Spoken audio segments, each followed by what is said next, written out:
Јас сакам едно мало појаснување за лидери, ако не грешам, се викаше истрагата. Дали осомничено е само лицето кое што се појавува како инвеститор или и лидерите? Само лицето кое што се појавува како инвеститор. Уште едно. До сега гледаме дека истрагите највеќе се поврзуваат со врвот на ВМРО-ДПМН.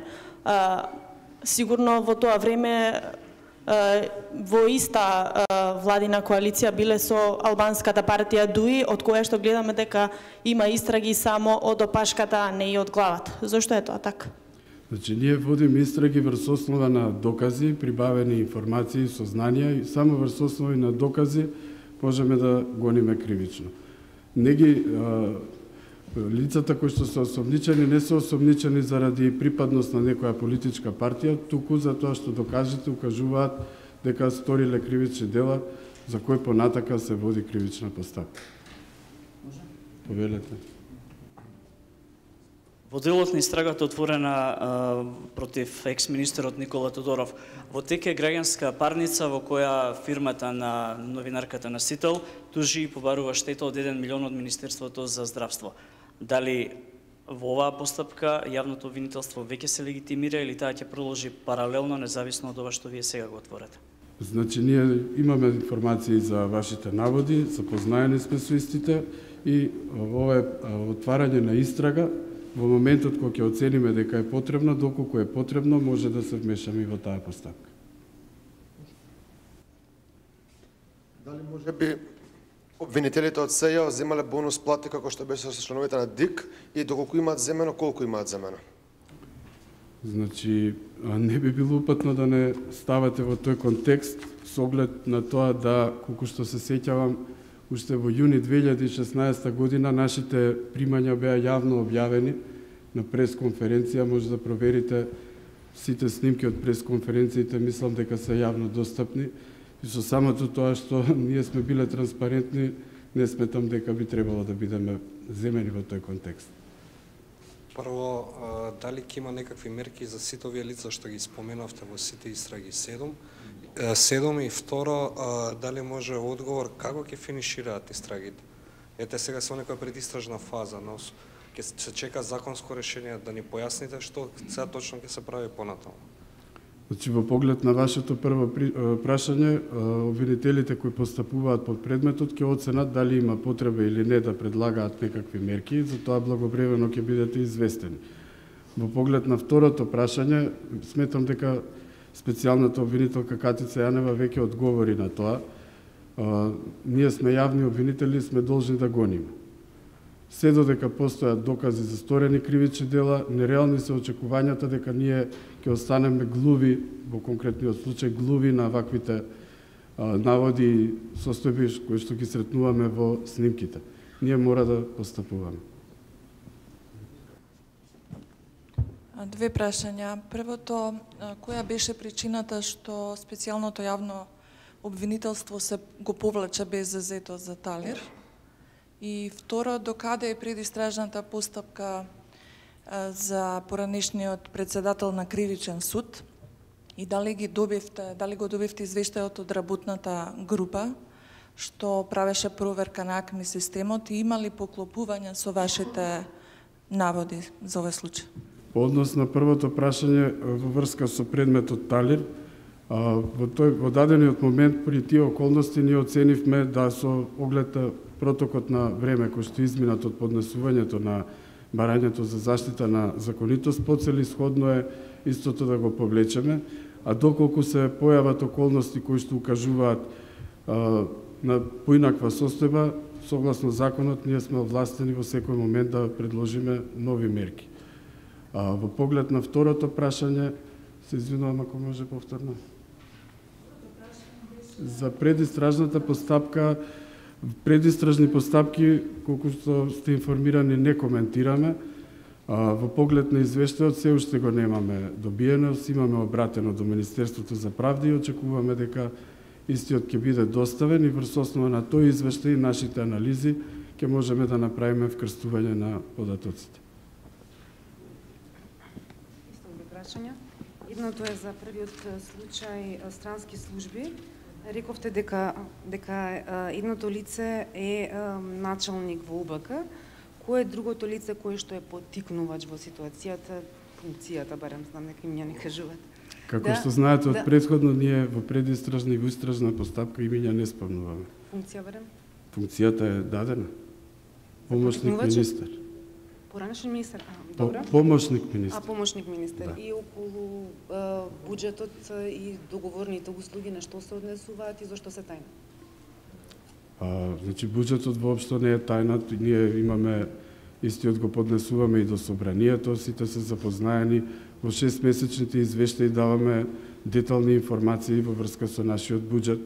Она што можам да ви го соопштам, бидејќи во јавноста повеќе пати се споменува, ние како јавно обвинителство во 2016 година, например, имаме искористеност од помалку од 50% од буџетот, што значи дека предвидените 4 милиони евра не се потрошени, туку се потрошени 2 милиони евра. Додека ваквата ситуација заклучно со 30.11.2017 во делот на одобрен буџет имаме 3,7 милиони евра, додека досега се реализирани околу 62%, односно 2,3 милиони евра.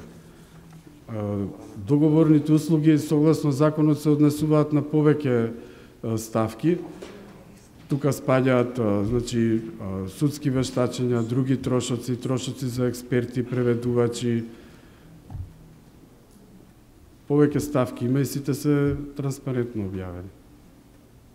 Повелете друг. Може уште една, ако нема. Дали покрај постапката за екс-пратеничката Силвана Бунева и надоместокот за трошоци за пат, истрагата ќе се проширува и на други пратеници кои во истиот период користеле такви или слични суми за исплата на патни дневни трошоци, прикажувале доаѓање од други градови?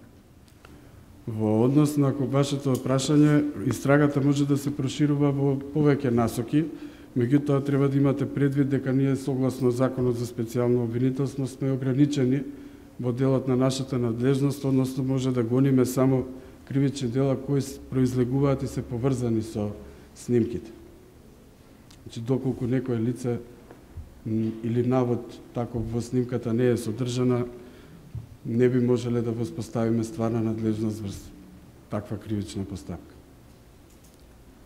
Повелете? Зето за случајот Пуч, Врховен делумно ја уважи. Делумно го уважи Врховен. Тоа значи дека за шпионажа или Гукина ќе има повторно судење, во делот на преслушување го потврди како тоа ќе влие врз, ќе има ли никакво влијание врз предметот таргет кој што го водите више. Да, пресудата од Врховен суд на Република Македонија добивме пред неколку дена, пред многу краток период и се уште не сме анализирале. Она што начално можам да го кажам од првичното наше разгледување на пресудата е очигледно е дека не сме задоволни од истата со оглед да поднесовме БЗЗ за двете кривични дела. Точно е дека укинато е во делот на шпионажа, а е потврден делот што се однесува на прислушкувањето. По целосна анализа ќе одлучиме какви правни инструменти правни лекови ќе превземеме и благовремено ќе бидете известени. Звонко Костовски е сведок во предметот таргет, дали тоа во тој аспект дали ќе Значи по анализа на пресудата ќе бидеме во можност по Само да се надоврзам, кој ќе го застапува, кој обвинителство ќе го застапува сега случајот на Звонко Костовски кој што треба да продолжи за уште едното дело пред судовите, дали веќе имате побарано вие да го застапувате? Значи не би можел конкретно да одговорам на вашето прашање пред да ја видиме пресудата од Врховен суд. Неупатно е да коментираме без да проучиме. Пред некој ден специјалното јавно обвинителство со налог од Кривичниот суд влезе во домовите на екс-министерката Ганча Скамилевски, на пронадешниот владен генерален секретар Кирил Божиновски. Таму земавте телефонски податоци, компјутерски, дали ги пративте на анализа во МВР? И за каква предистражна постапка станува збор? Значи, во делот на предистражни постапки не може да коментираме. Оно што може да го соопштиме е дека сите одземени предмети ќе бидат предадени на вештачење и кога состојбата на работите ќе биде поразјасната, ќе искочиме со подетални информации. Здраво. Сакав да ве прашувам врска со монструм. Која ќе биде улогата на специјалното јавно обвинителство во овој случај, што сега е во ново судење? Дали ќе предложите докази или било што?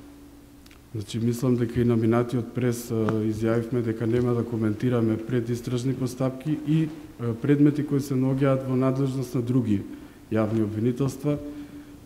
Доколку воспоставиме надлежност во конкретниот предмет, тогаш ќе биде известена јавноста за нашето евентуално можно постапување. За случајот странски служби, дали ќе имат одговорност обвинителите Златко Биковски и Марко Зврлевски, бидејќи имаше во обвинението за пуч, мислам дека беа спомнати и странските служби. Значи, откако ќе бидат прибавени сите податоци и анализи на откако ќе ги прибавиме сите докази, тогаш ќе можеме да дадеме одговор на сите прашања. Во моментот истрагата се води према овие две лица кои што ги соопштивме, се разбира како упатуваат доказите, ние во таа насока ќе делуваме. Никој не може да биде исклучен од кривична одговорност доколку доказите упатуваат на тоа. Да, повежете. Во неколку наврати споменавте дека за случајот Таргет успеавте да ги добиете броевите за вкрстување од еден оператор. Дали во меѓувреме ги добивте и податоците од најголемиот оператор во државата, со оглед на тоа што имаше и менаџерски промени во компанијата и колку што знам и неколку средби на представници од СЈО со првите луѓе на оваа компанија? Колку што ми е мене познато, во моментов немаме добиено. Меѓутоа не би сакал да шпекулирам, доколку дозволите во писмена форма по имейл би било одговорено на тоа прашање.